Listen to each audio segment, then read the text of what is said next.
You have been very wise in your own conceit. You have developed the pattern of bullying everyone in this camp. Yeah. You are a classic bully. Right. You bully your wife Right. terribly.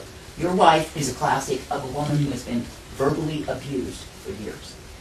If the women's liberation movement got a hold of your wife, they would say, this is unreal what she's gone through. Right. You have bullied her and bullied her and bullied her till she's practically unrecognizable as the woman you married. And I mean as far as her ability to express herself, her ability to function, she's terribly frightened day and night. Now, am I making that up? No, that's true. I live in fear constantly. Now, who are you fearful of? I'm fearful of my husband and that he's going to do something wrong anytime and it's going to cause us to be kicked out. We won't know anywhere to go or have anywhere to go. And I just live in fear constantly that something like that's going to happen. And don't you also live in fear of his moods? Yes, I do. Mm-hmm.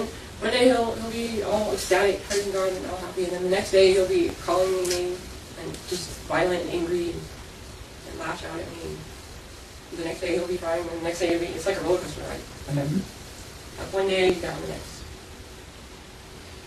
So I'm saying that the mental anguish and damage that you have done to your own wife is something you don't miss it. In the sense that I watched her, myself, as a woman, deteriorate before my eyes for your sake. Okay? Okay. So why are you more valuable than her? No, to me, she's more valuable. I mean, she has kept her mouth shut. She's been steady. She's been faithful. She has had her attitude problems, but if I lived under the stress she lives under, I think I would have them too. Right. Okay?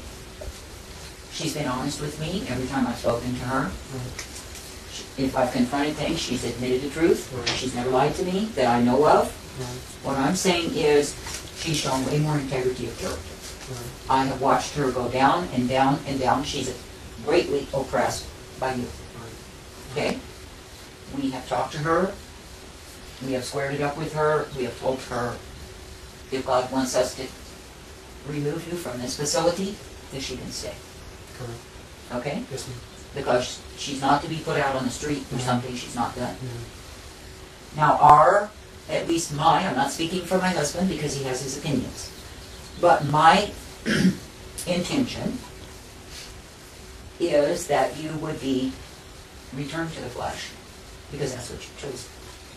What I mean by that is that we have failed as your spiritual parents to make any changes in your life.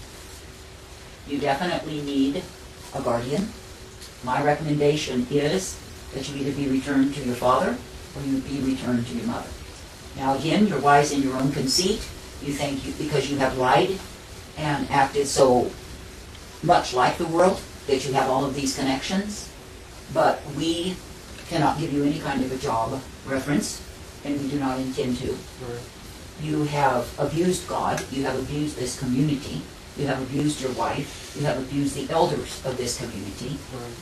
You are a classic bully. Every Sunday, everybody waits to see who you'll blow off on and who you'll intimidate. You have blown off on Colonel Wright, and by blown off, I mean showed angry manifestations of violence, of hatred, of rebellion, of verbal abuse.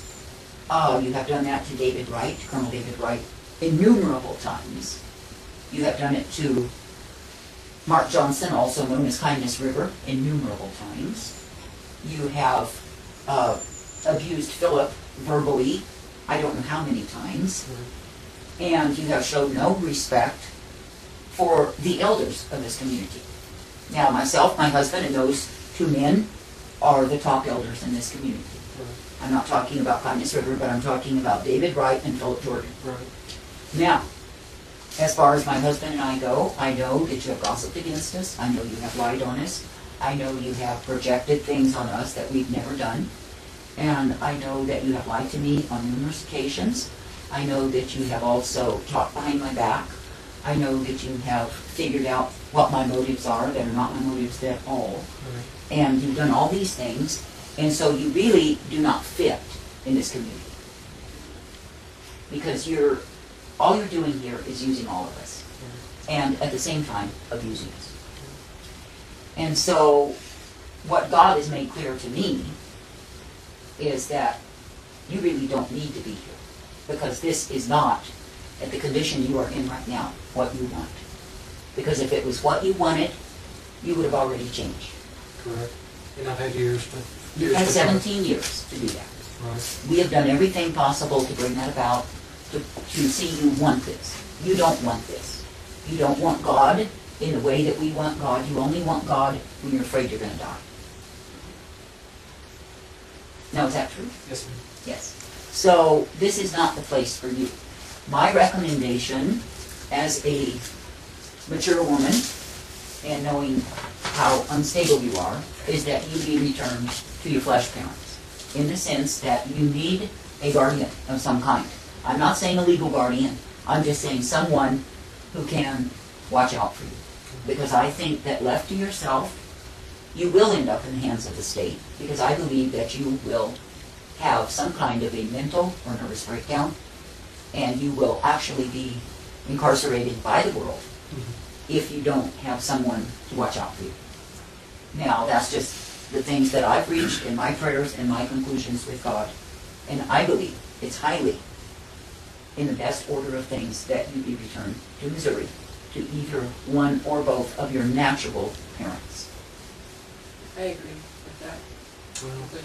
you know, like I say, understand if you want me to leave, that's fine, but I'm not going to go back to Missouri. I'm not going to do it. No, we ain't gonna force you to do nothing. Right. We're just saying that you don't want to be here, you never wanted to be here, this is not what you want to do, and it's stupid to stay here and punish us all. And your wife and your children want to be here, so you guys will have to work it out. Because, you know, you won't change, you haven't changed. I don't know where you're going to go, what you're going to do, that's not our problem. Thing is, unless you do some real changing, I don't know what you're going to end up doing. You're probably going to end up doing something violent and get yourself either killed or arrested and thrown in jail. Because if you're not going to do it here in the covering we have, you're Right. certainly not going to do it in the world. Something's going to cross you out there, and you know you're not going to be able to blame us for it. We covered you a lot of areas, like you say. You know, we know you've been lying and cheating and stealing and all these things. And you know, what else do you expect us to do? We can't do nothing. We just, there's nothing we can do because you're the one that won't change. Right. We want you to change, and we all want that but you won't do it.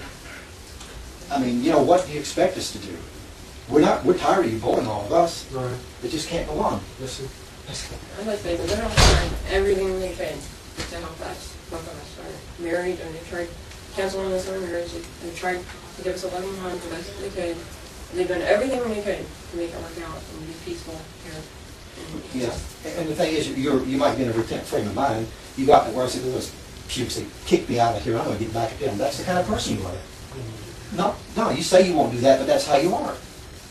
Look, you just admitted you lie and you cheat and you steal. So why wouldn't you do that? It's already in you. You've already been doing those things. You've already been talking against us. You've already been lying. And who says you won't do it again? See, this is what we're trying to show you. This is a pattern you've developed, and you never got out of that pattern. You still got that pattern. So I don't know what to do with you other than, if you don't want to be here, you don't want to be here. You obviously don't want to be here because you don't adjust to a community life. You're not a community person. You're too selfish. You're not giving enough as far as, like getting yourself into the things we're doing as a community effort. Right. Community life is not an easy life, but this is the life we're living. Right. And so you've got a problem with your family because half of you want to stay here and you don't want to be here. She doesn't want to follow you in the world because, that's not what she wants. You can't force her to do that, and we're not going to force her to do that. No way. No way. You see?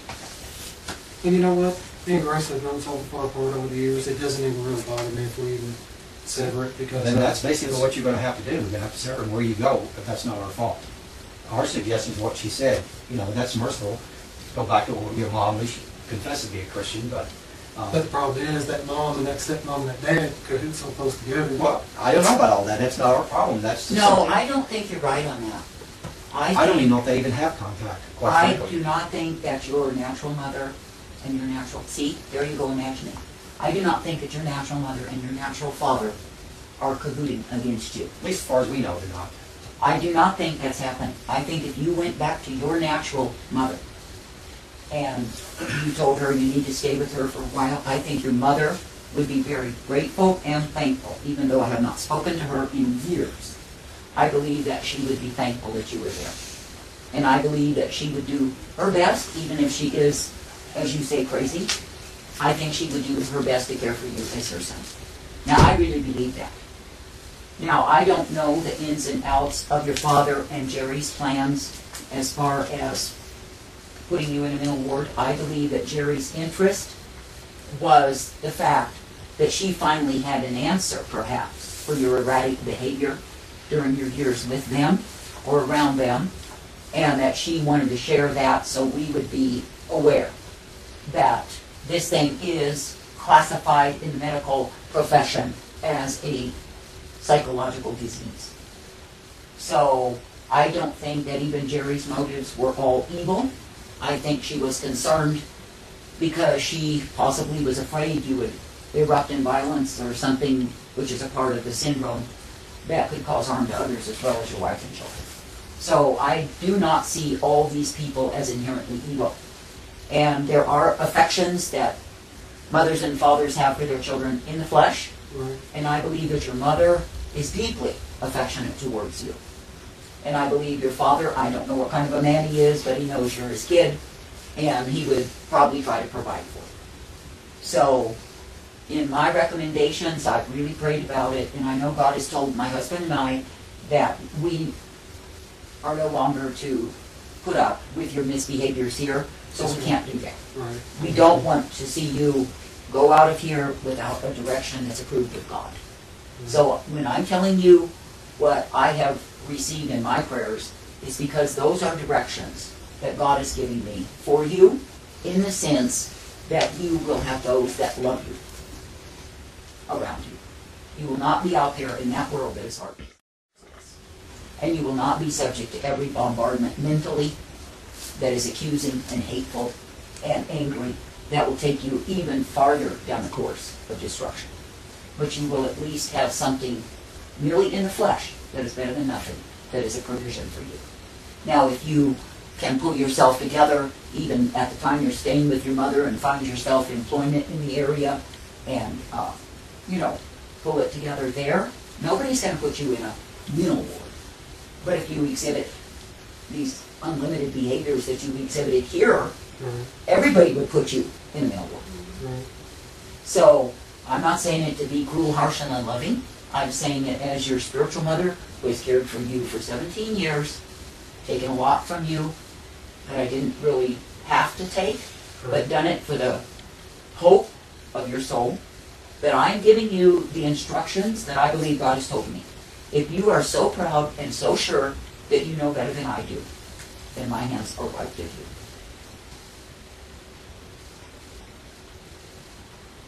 I want to pray about what everything said. How would it go? Personally, I wouldn't mind just going off to Grants and just finding a neutral spot and just try to get it together. And I feel like I need to call my mom and dad already.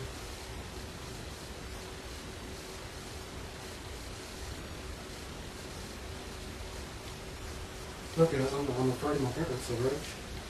Sorry. I mean, Well, I'm not standing up either way. We didn't make this problem. You made it yourself.